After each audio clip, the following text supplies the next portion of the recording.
3, 2, 1.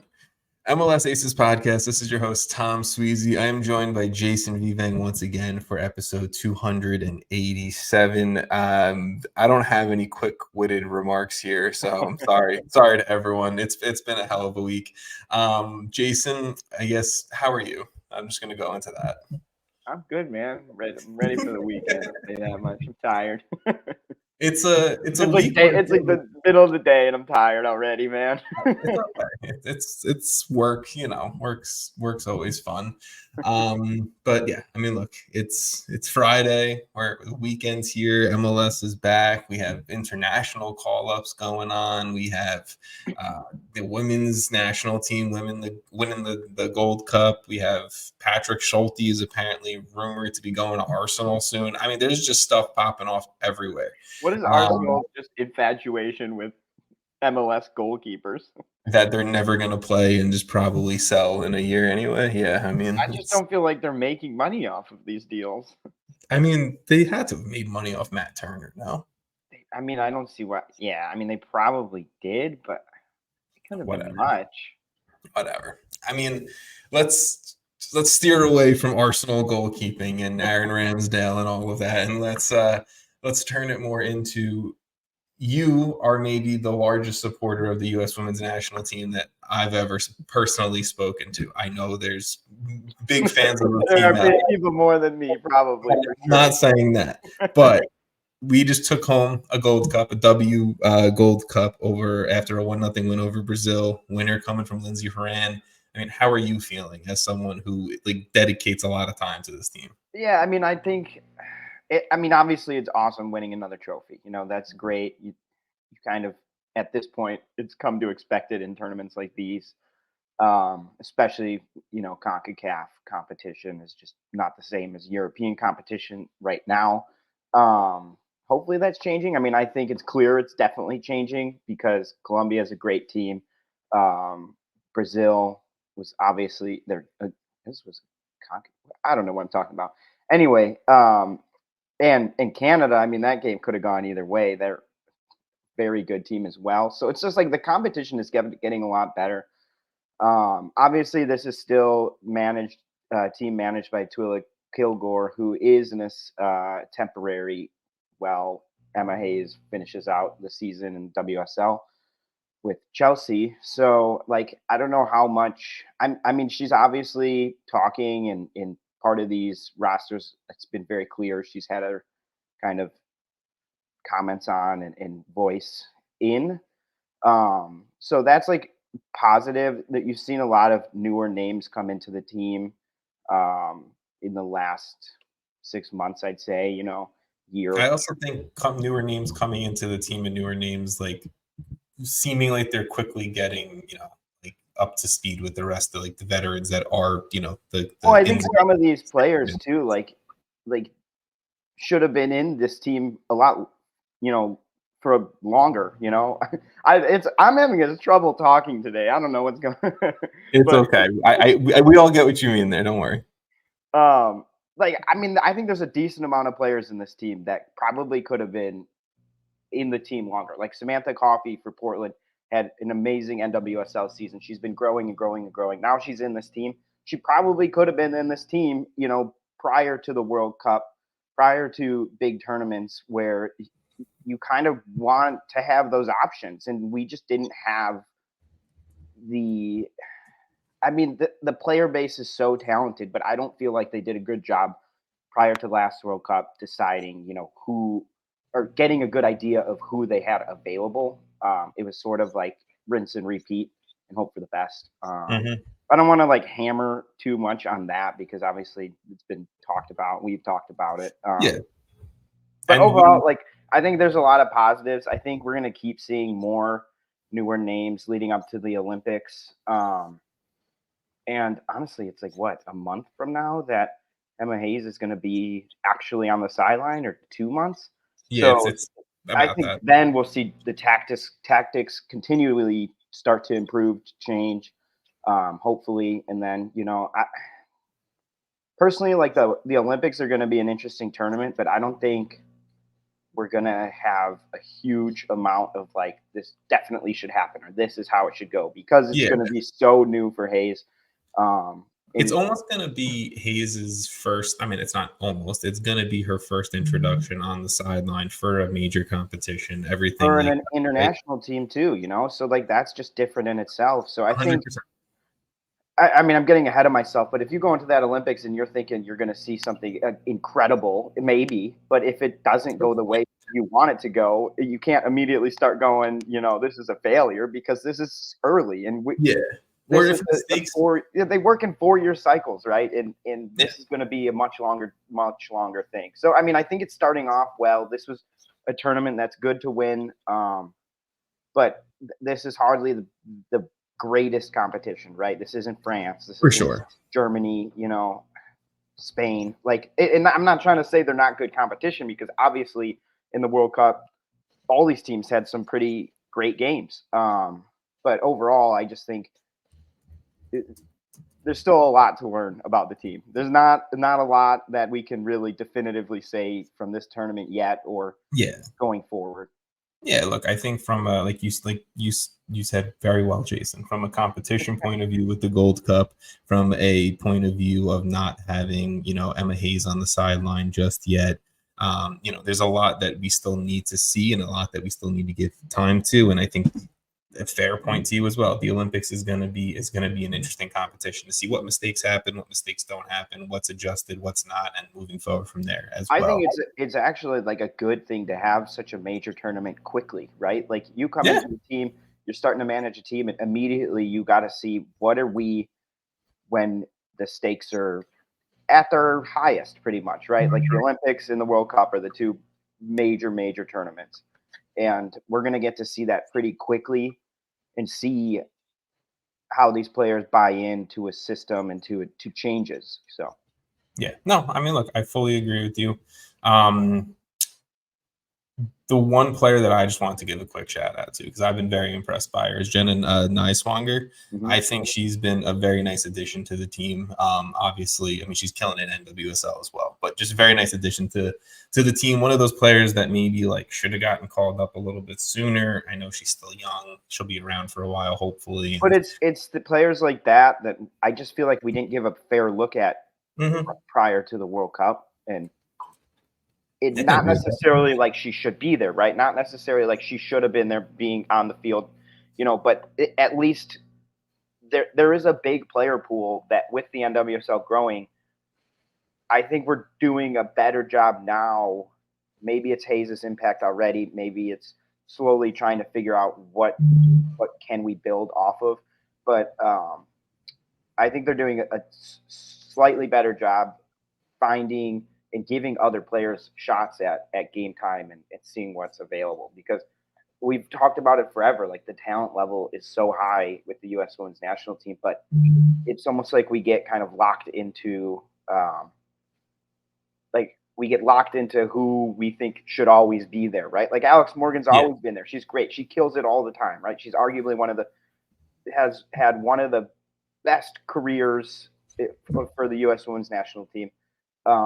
But that doesn't necessarily mean she always has to be there, right? And in this tournament, obviously, she wasn't called up and then got the late addition.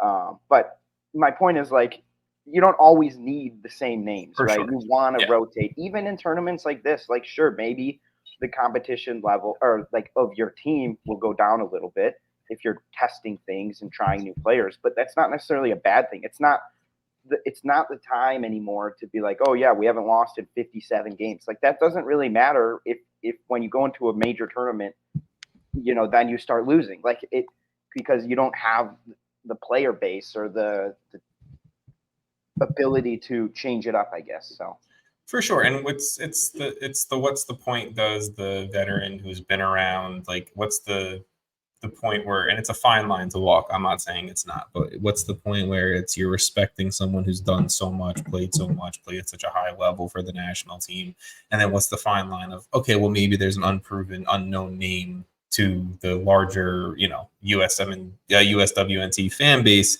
that is a better player at this point? Like, what's that fine line? I think that a good comparison is like we all know veteran leadership matters, right? Like Tim Ream, you could argue, is a huge factor for the U.S. men's national team and comes in there and sometimes, but like we don't want him to come in and then we don't see Chris Richards for 3 years, like.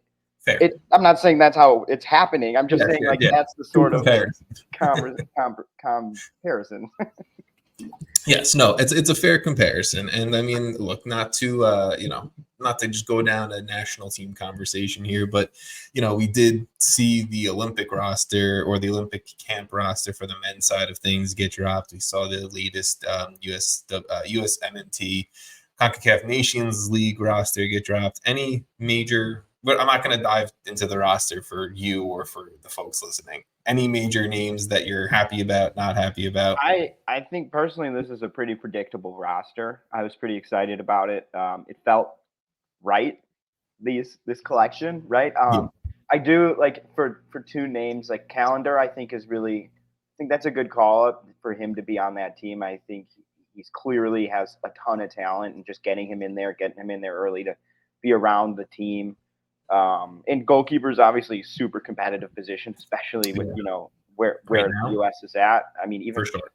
We started this with Schulte, who easily could have also been in there, but But I think that's cool. Like, just having options, you never know. Like we probably penciled in Zach Steffen as the starter for the next decade, and look where we are. So things change, and it's good to have options and good, talented options who are familiar with the team. And then the other name is just seeing Tyler Adams back. Yeah. Whether he's playing a ton of minutes or not, I just think his leadership, another guy who, I mean, I guess you could kind of call him a veteran at this point, but I mean, the guy just, his leadership on and off the field is huge. And I think just getting him back in that team, whether he plays 45 minutes or full games or whatever, or at all, I think his presence is good. Kind of like bring him back into the fold. Yeah. Obviously, he's coming off of another injury, which is a shame, but like get him some time, get him just some training time with the team. And I think it's good to see him coming back, because I really think he's one of the best, most important players on the team. I would still argue the most important, because he raises the floor 100%, and that's no shot at. He covers so much for other players. Like he's sort of like a safety net on that team. He shouldn't have to be as important as he is, but he's as important as he is. Obviously, look, like Pulisic's hot right now, scoring again, score and an assist in AC Milan's latest game. He is having an incredible game. Mark McKenzie, I'm glad to see him back after a ton of success with Genk this season. Johnny Cardoso, glad to see him in after he's been killing it for Real Betis in La Liga. I mean, like, there's a lot of positive names. This is a good lineup. For sure. For the Olympic roster, which only dropped this morning, just my quick reaction was, no Brian Gutierrez or Chris Brady called up. Again. Sorry. And I've been seeing some reactions online. It wasn't because the Fire did not allow them to leave. It was Brady and Gutierrez were not called up. So, I mean, look, take it as how you want it. It's only That's crazy to not even call up Gutierrez at least. To me, Gutierrez over Brady's the more like horrifying non-call up, because it's a camp. I mean, the keepers are good too. Like you have Schulte and Gaga. Yeah, it's Gaga and Schulte. It's not like he's getting super spurned on that one. But no. But I do think not even giving a call to Gutierrez is kind of wild.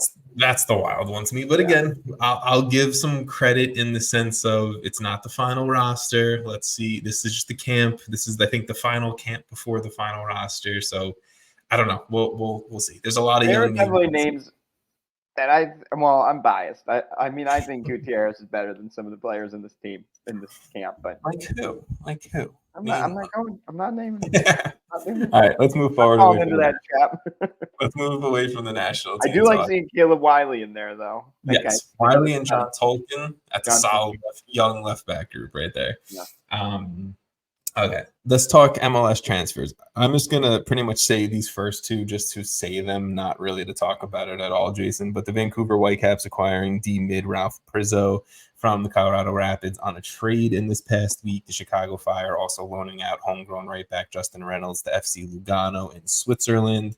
So two very, I guess, at this point, I'm going to, no offense to Reynolds or Prizzo, but I'm just going to say minor moves in the larger MLS sphere here. But the larger thing that I think it's interesting when you, like, for the Fire, you can make that loan to Lugano, who's obviously like their partner club. Yeah. And it just shows like the value of having that. So I don't know. It's interesting for a player like Reynolds, who we haven't seen in Major League Soccer. Like, is it? It feels to me like that's them seeing like this kid's got talent, though. Like, I don't know. He train more with Lugano and see if that's a better development path than maybe playing in MLS Next Pro for an entire season at, whatever it is, I don't know. It'll definitely be one that like we'll see the impact or lack of impact in a year or two. It also feels like one where we could see Reynolds coming back to the Fire in a month and, just having it be that, to be honest. But whatever. I hope Reynolds takes a shot and he kills it with Lugano. But the more interesting kind of transfer update, and this is all still potential, it's nothing set in stone, but Tom Bogert announced on Twitter on X a few days ago, that this summer there is a chance that we see a change to the designated player and U22 initiative roster rules. So this would allow for each MLS club to have 3 DPs along with 3 U22 players, not requiring these 2 roster designations to kind of play a factor with each other, because MLS rules are complicated. So for those who don't know, if a club has 3 U22 players currently, if a club has 3 U22 players on their roster, they need to have 2 DPs, and they can have a third DP if that contract is a young DP, or if it's a DP contract that can be bought down to a high TAM level. All very confusing. So so pretty much it for a lot of MLS rosters, it designates, to like only 5 realistic players that they could put onto a roster that are of these 2 kinds of rules. So this rule that Tom Bogert announced would kind of change a lot of things, in the sense of adding, potentially you can have 3 very young, talented U22 players, 3 however much you want to pay them, 3 DP players, and these things don't play a factor with each other, which is a positive change, a very small step for me, but it's still a step in the right direction for these MLS owners and everything. It would directly impact the Chicago Fire there, Jason. But what is I don't know if you have any thoughts around this. I just thought it was I think it's interesting, the timing of it after MLS clubs get smoked in Champions Cup. Only 3 moving on. I know we're going to get into it, but 2 of which played another MLS team is pretty rough. And I think it's definitely like a step in the right direction if it does. Obviously this is sort of like a rumor kind of, but Bogert's pretty reliable, so he's not putting something out there that's like just made up. No. But I think this is a very good step in the right direction. I don't know if it's necessarily enough, but hopefully, I think we're clearly seeing the gap right now in Champions Cup. So hopefully they can start to close that, because it's pretty drastic. Those are supposed to be our best MLS sides, and they're getting 6-1 or 6 whatever. 6-0 and 4-1 or something. 4-2. Yeah. It's just rough. That's not a good look. And home games for them too. So if MLS owners want to be like realistic about their clubs that they own competing in a global scale, not just an MLS scale, you need to be doing well in your regional competition. And for this is CONCACAF Champions Cup. I guess we can throw Leagues Cup in there as well. I don't really know at this point, but if we saw any indication, Leagues Cup's going to be brutal. It's the flip side though, right? Because Leagues Cup is in Mexico, Liga MX clubs off seasons. It's all played in U.S. soil. I still think like the bottom of Liga MX is probably a little bit worse than the bottom of 100%. I would agree with that. It's the top tier that just absolutely smokes the top tier of MLS. Yes, and then for sure. Mid tier is probably a little bit stronger in MLS, because those sides in MLS are a little bit closer versus Liga MX. So. For sure. And I think the spending isn't there for the middle to bottom tier Liga MX sides as well. I just think to kind of round out this potential rule, it's a little weird that it's coming in the middle of a season. But I'll take it, I guess, wherever I can Well, get it. is it like this will be implemented in the off season, or is it No, it'll be implemented immediately? According to him, it's to be implemented this upcoming transfer window. Okay, because I was like, if it's not even a transfer window, no one's man, the transfer window ended. So now next off season, yeah, exactly, right. Or move around anyone on your roster that you want to pay, I guess. So this will be the summer window will be exactly. If this goes through, could be really interesting with a lot of teams improving. It actually also would very much benefit Inter Miami as well, which is wild that they could potentially add more. But we'll get to that in the future. I think they can add more regardless. I don't know if MLS is really giving a shit. I'm just saying. I think just to round out the rule that is potentially coming, it's not a done deal yet. I want to see this, but I want to see more. It's like I want to see MLS grow to being super competitive in CONCACAF and not even just a one-off Seattle Sounders from a few years ago that maybe just had everything click at the right time. Like, I want to see MLS competitive in the global scale, and that starts in CONCACAF. And outside of 1 year, I don't know if we can really say MLS is competitive. So, I mean, even that 1 year, like you said, Seattle, I don't know. I don't want to take anything away from it, but they're also like one of the most consistent MLS teams, arguably the best over the last decade. 100% since they even came in. So, and it was I think to me, if you look back at it, and it wasn't freak, it was obviously talked about, planned. Their roster was created that way, but in lack of better terms, I'm going to say it was a freak collection of maybe a very talented roster from top to bottom that we don't typically get to see even from the top of MLS every single year. Like this year, Miami has those vibes around them. I'm not saying Miami's winning CONCACAF Champions Cup. Well, I mean, I think you could argue LAFC had that for a year or two. 100%. I think had those vibes where it was like, this is a little bit of like a sneaky, very good team, like from top to bottom. Yeah, I think the Toronto FC days of 16, 17, 18, that you can even years. Exactly, the Javinko, Bradley, Josie, like that group. Like I think you could argue was a freak. You got some players on contracts that were beneficial and all of that stuff, right? So, I guess to give context to the listeners and viewers to what we're talking about, here's our CONCACAF Champions Cup update. So that should be a pretty quick update. It was not a great round of 16 for MLS sides, as we saw 5 more MLS clubs eliminated from the competition.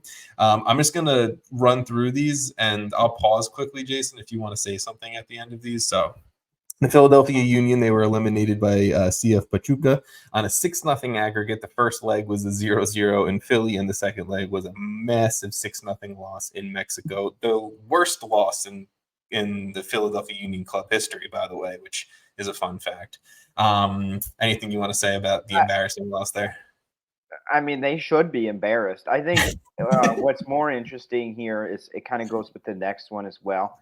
It's Liga MX teams coming to MLS and just grinding out a draw and then going home confidently smashing it. And 100%. I think there's something to that. It's like the MLS sides just don't have that ability at the moment. And I think it's again, back to our bigger conversation, but I think it still is.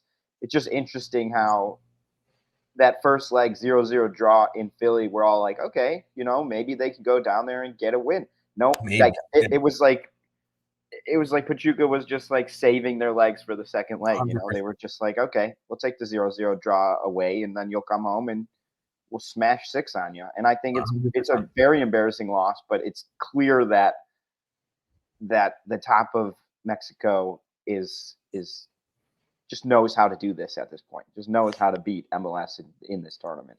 And I'll add on the other game, the other aggregate you were talking about. Orlando City were eliminated by Tigres on a 4-2 aggregate. Again, first leg, it was 0-0 in Orlando. Go down to Mexico for the second leg. Tigres dominate 4-2. I agree with everything that you just said there, Jason. The other point that I would throw in, and this is not of a defense of Major League Soccer, is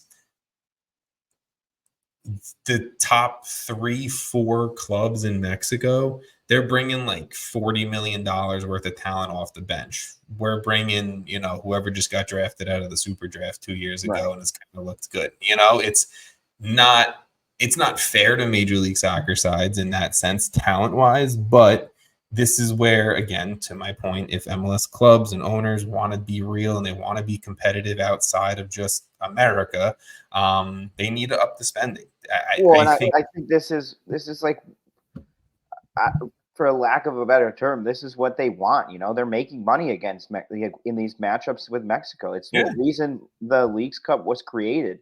If they don't care that they're getting smashed enough to spend some more money and make their teams better to get into these, situations where you can move on or win down in Mexico, or like before, win Champions Cup and get into the Club World Cup or whatever. If they don't care, and if they don't see the need because they're making their money, like maybe that. But there's a direct tie to more money.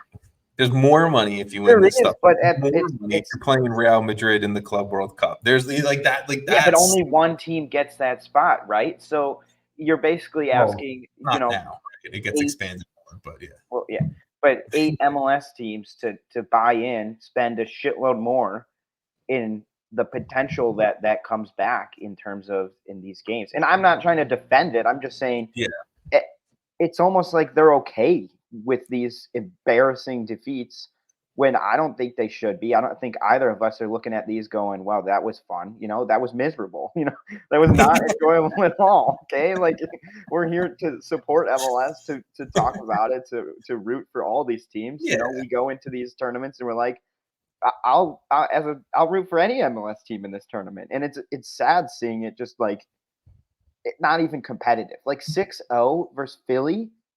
And then Philly is just kind of doing their thing in the league. And then some people are like, well, now they only have one competition to worry about. It's like, no, man, that's not the point.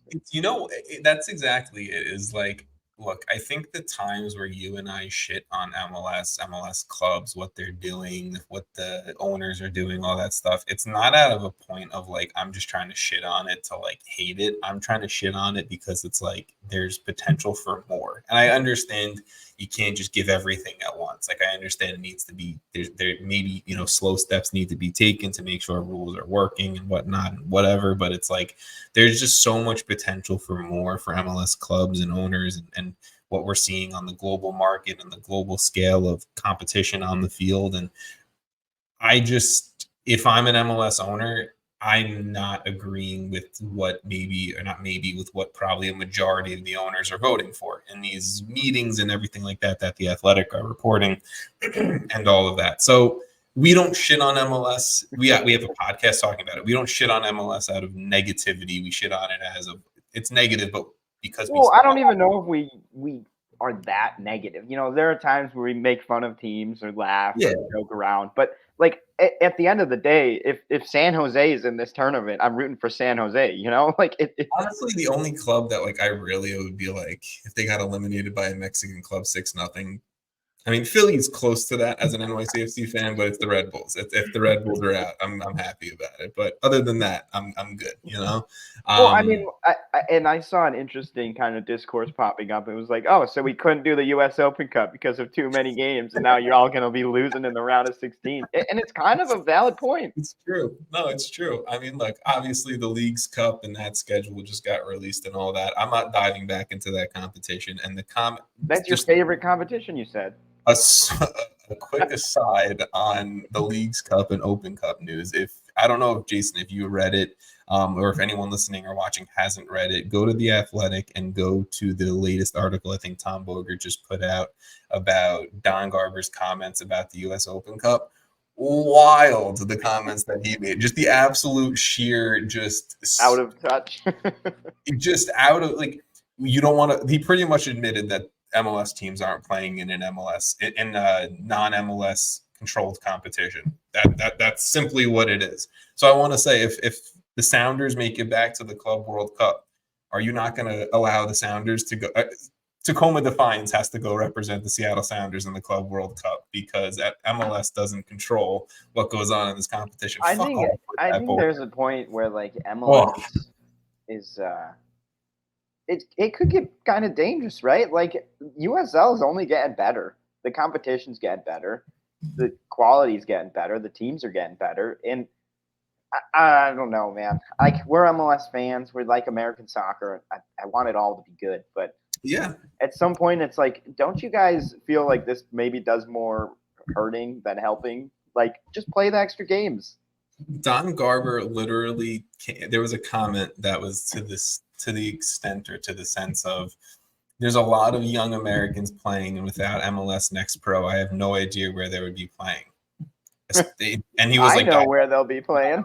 Well, you can acknowledge that there's USL Championship, USL League One, NISA exists, NCAA college soccer exists. I mean, literally one of the top prospects coming out of NCAA decided to sign with Phoenix Rising in the USL Championship. But okay, whatever. And Louisville's already sold a couple players. I think Phoenix has sold players to Europe.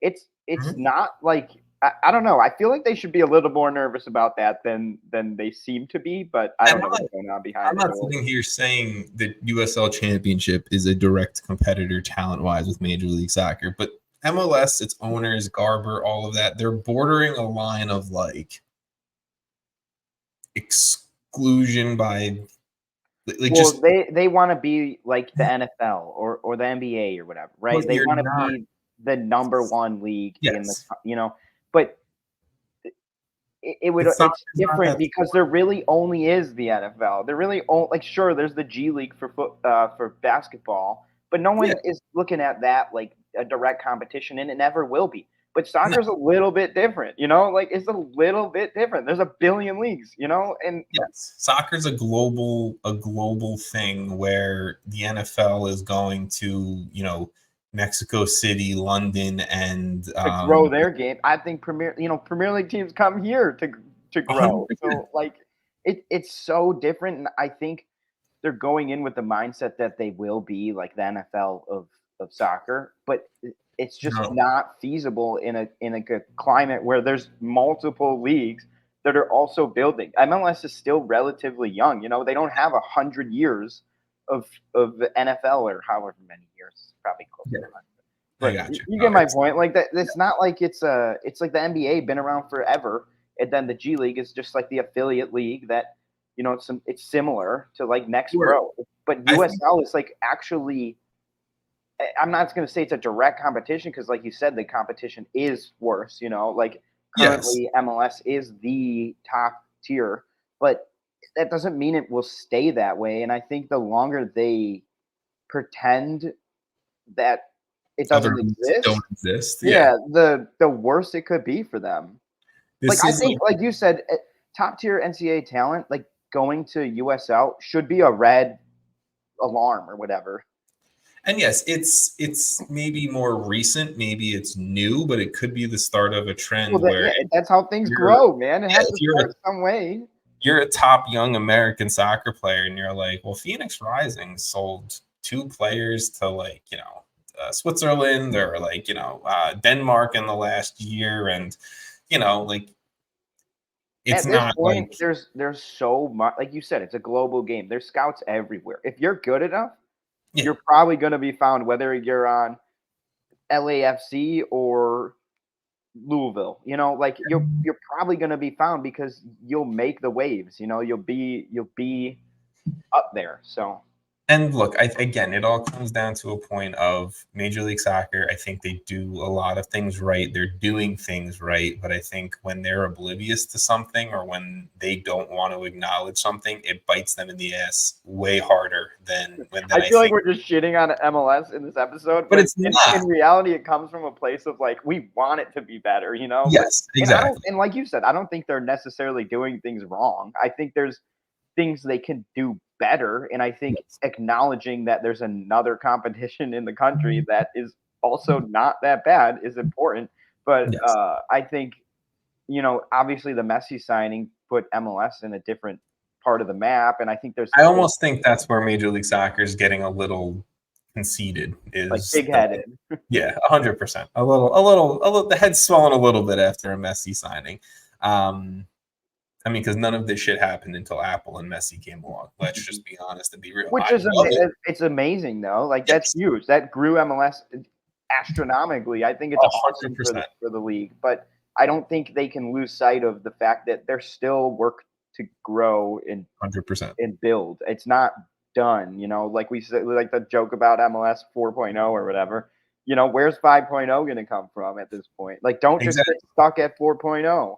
Yeah, no, and you need and that's where I said I understand you can't give it all at once. It needs to be slow step after slow step, and this whole conversation started with like a pretty good news of the roster update. So yeah. like I feel like that is literally what we're asking for. Exactly, right, and that's it. And I'm gonna say 3 teams that were stuck in baby steps of. It was a really shitty transition. FC Cincinnati, Nashville SC, Houston Dynamo. This is where the conversation started. Was CONCACAF Champions Cup. Was all 3 of those teams were eliminated in the competition. Houston eliminated by Columbus on a 2-1 aggregate. Nashville eliminated by Miami on a 5-3 aggregate, and Cincinnati eliminated by Monterrey on a 3-1 aggregate. The arguable best. And a team that felt like they were building for this competition a little bit. Yeah. I mean, Brandon Vasquez with 2 of the 3 goals for Monterrey. That's brutal. That's things. I will say Columbus has an insane run if they're going to try and make it to the final. This will be historic if they are able to pull that off. New England, you mean? I think Columbus and New England have a tough one. New England, if they make it. Let's talk about it. Dude, New England makes it. I'll be amazed. Caleb Porter for president. I mean, that's Gallatin. There are 3 MLS sides moving on in the CONCACAF Champions Cup to the quarterfinals. The Crew, Columbus, to your point, Jason, they are going to be taking on Tigres. Tigres, who have now knocked off 2 MLS sides in this competition, Vancouver and Orlando, on a total aggregate of 8-3. Tigres, pulling off back-to-back road draws in the competition and then just going home and smacking Vancouver and Orlando, respectively. You have New England on the other side of the bracket. They're going to be moving on to take on Club America.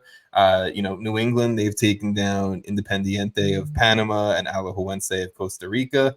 Now they have to, do their thing against Club America, who just took down Chivas 5-3 on an aggregate.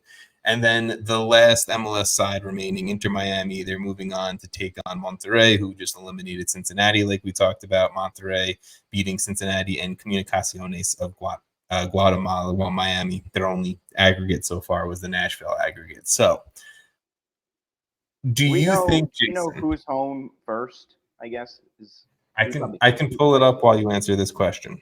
Okay. Do you think that there is realistically any shot an MLS team wins MLS Cup, wins CONCACAF Champions Cup? Yeah, I would say MLS Cup guarantee, man. Great shot.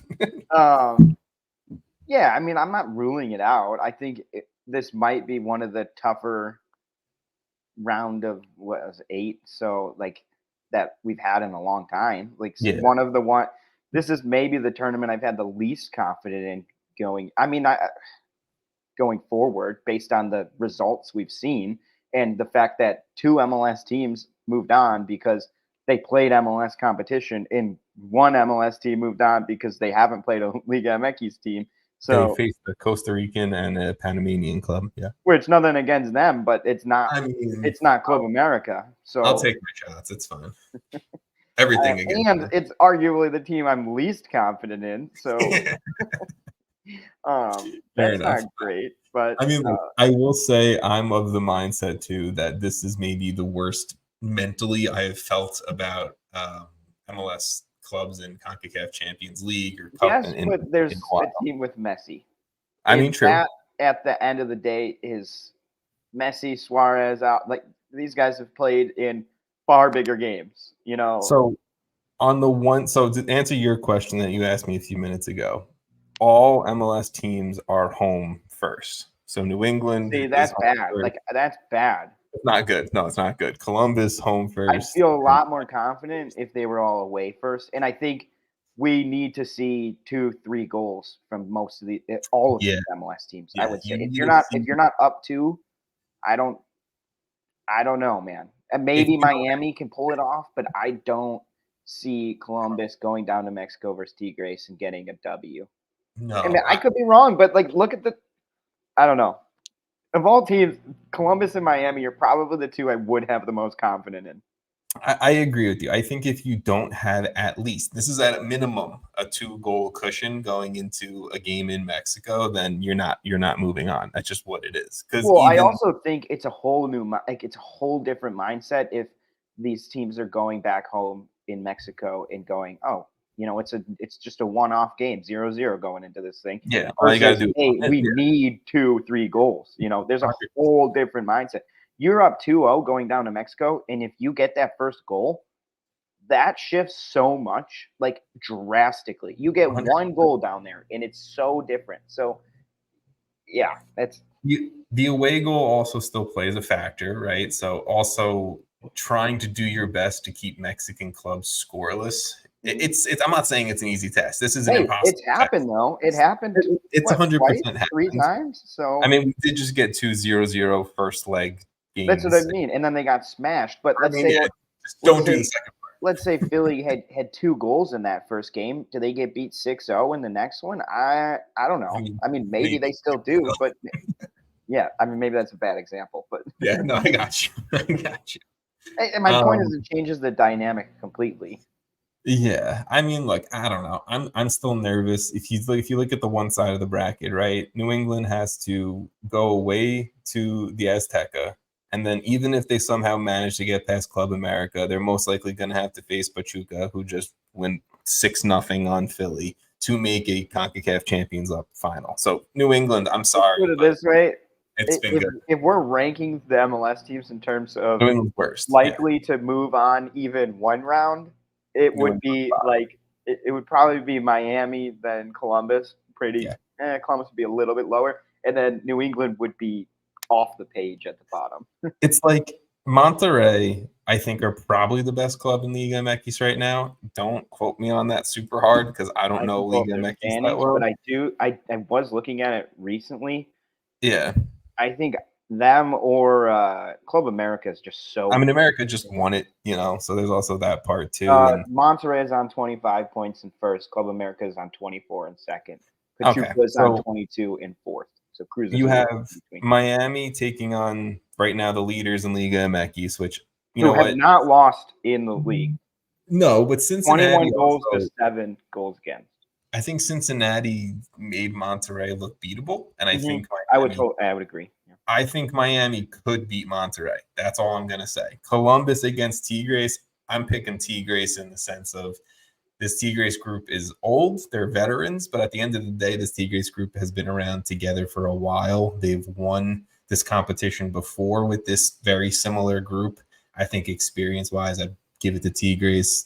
Club America is beating the Revs, and Pachuca's beating Herediano, and we're going to be stuck with everyone either hating on or rooting for Miami to take it all home for MLS. That's my point of view. I think, Pachuca probably moves on. I think America might just smash New England. Like, that could get ugly. I'm a little nervous about that one. I do think this other side of the bracket is the one where you actually have some hope. Like you said, Yeah. Monterrey does look beatable, but then you look at their stats in the league, and it's like, are they beatable? Like, I mean, were they just like not trying that hard for Cincinnati? But Brandon Vasquez was sympathizing with his former club. He's like, I'll only score 2 on you guys. yeah, so I don't know. They're incredible, but you have, again, like I'll say, you have Messi, and Messi can hit a free kick. He can pull something out of his ass. It happens, and that's kind of like the factor here of what could happen is what can Messi do? What can Suarez do? What can Alba do?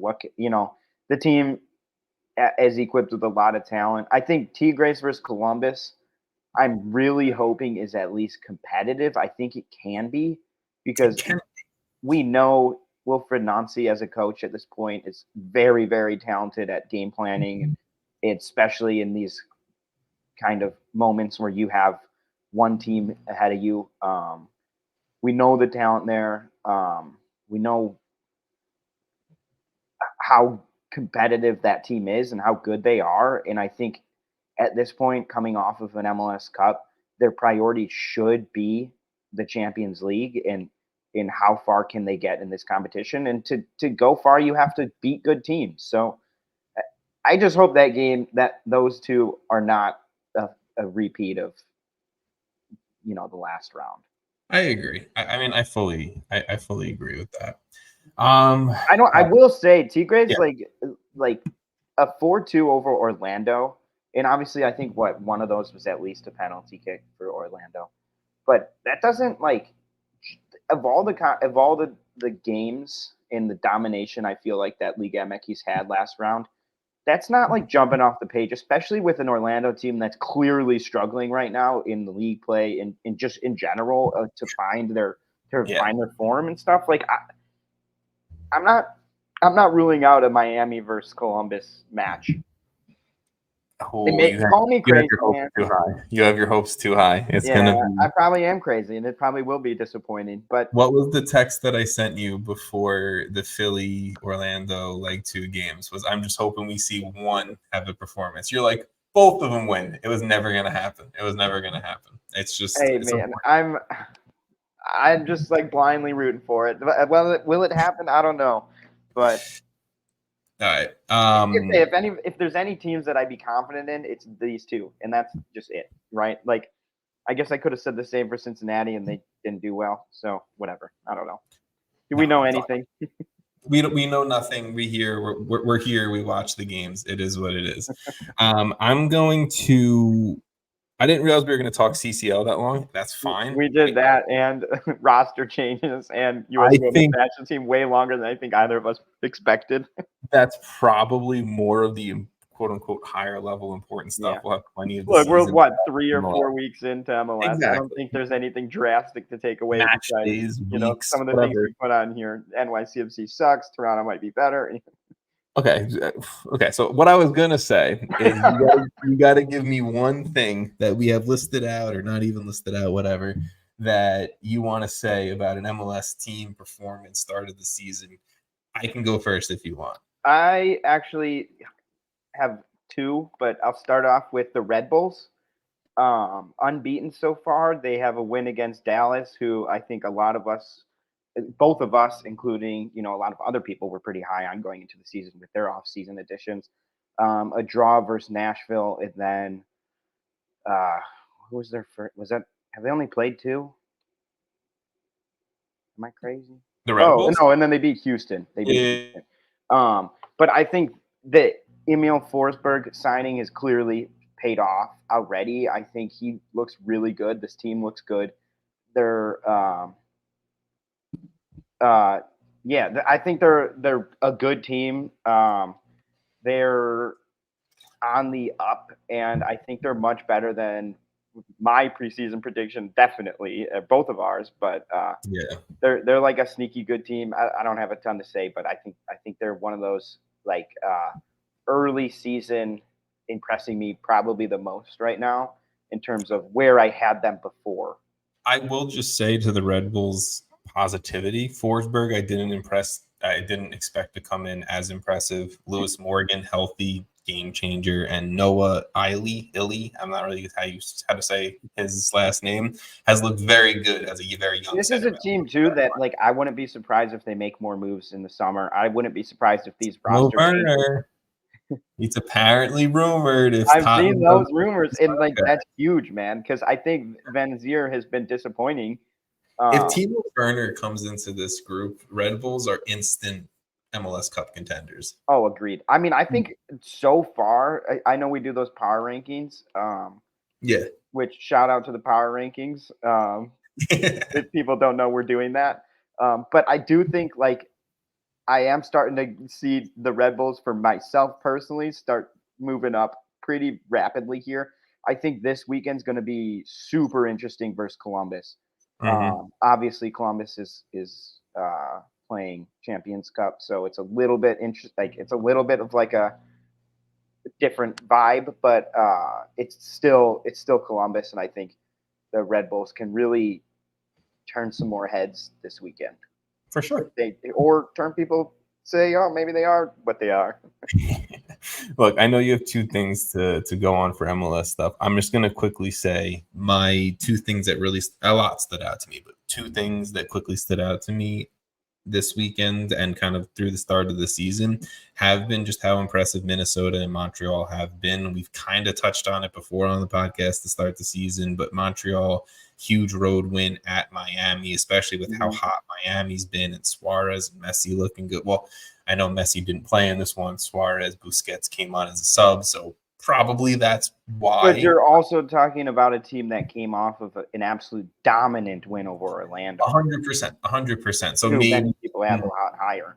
Even without the top three names, Miami maybe is feeling good. But look, I mean, it was a big win. Josef Martinez gets the game-winning assist. That's pretty cool in his return to Miami. And Minnesota with no Emmanuel Reynoso for the first, 3 or 4 games of the season. They're scratching out wins. Timo Pukki's scoring. Bongi had the game winner in this one. I mean, again, it is a very poor Orlando City side right now to start the season, but Minnesota is scratching out wins. They're doing it without their easily best player and one of the best players overall in the league. And when they get their manager fully impacted into the team, when they get Reynoso fully back into the team, Minnesota might be a very scary good team. And I definitely, as per our preseason rankings and stuff, did not expect that at all. Yeah, I would have to pull those back up and remember where I had them. But I do outside the playoffs. Yeah, and they're impressing. The last thing I'll say, I guess, is just both Orlando and mainly New England have just been super disappointing. I think we both had – I mean, I was really high on both of them. I think you were pretty high on both of them. I know I had New England, I think, third or something. But you did. You had Orlando fourth, too. And I think the talent's still there for both of those teams. I don't personally know what's going on. But it's definitely like we're not deep in the season, but we're deep enough to be like, what? Something is definitely off with both of those clubs, and it's not good. No, I mean, for sure. Like, you're starting to see some trends, right? New England now, this isn't a 10-man New England side. They had a full 11 dudes, and, Giamakis had a hat trick. Almada put away a PK. Another two teams playing midweek games, too, so – but I just don't think that's a good excuse anymore, especially with the performances we've seen in these midweek games. I'm even going to say, like the stuff in CONCACAF Champions Cup hasn't even really impressed me enough where I'm like, okay, that's the first team. Like that. Yeah, that's what they've been saving for. That's their 100%. Performance. It's like, no, that's not actually that's not impressive enough to be like, this is why you're so bad in MLS play right now. That's not 100%. 100%. I mean, like it hasn't been ideal for New England or I think Orlando to start the season. Is it due to CONCACAF Champions Cup? Who knows? I guess now maybe with Orlando we'll begin to hopefully start to see more positive play. Maybe if New England gets smacked by Club America, we get to see more positive play from them sooner rather than later too. I'm rooting for New England to beat America. Don't get me wrong. I just don't think it's going to happen. Jason, a lot of non-MLS talk. I'm okay with it. Like we said, it was, I think CONCACAF Champions Cup, it's that time of year to definitely talk about it as much as we can. But anything you want to wrap up today's episode with? No, I think I'm good, man. I think that was a good one. It was good. I'll just say NYCFC might be the worst team in the league, and I'm not ready to admit it yet. I think it just did, though. Not yet. I think San Jose could be worse. Nick Cushing probably will be the first manager fired this MLS season, and that's how I'll wrap things off. # Cushing out.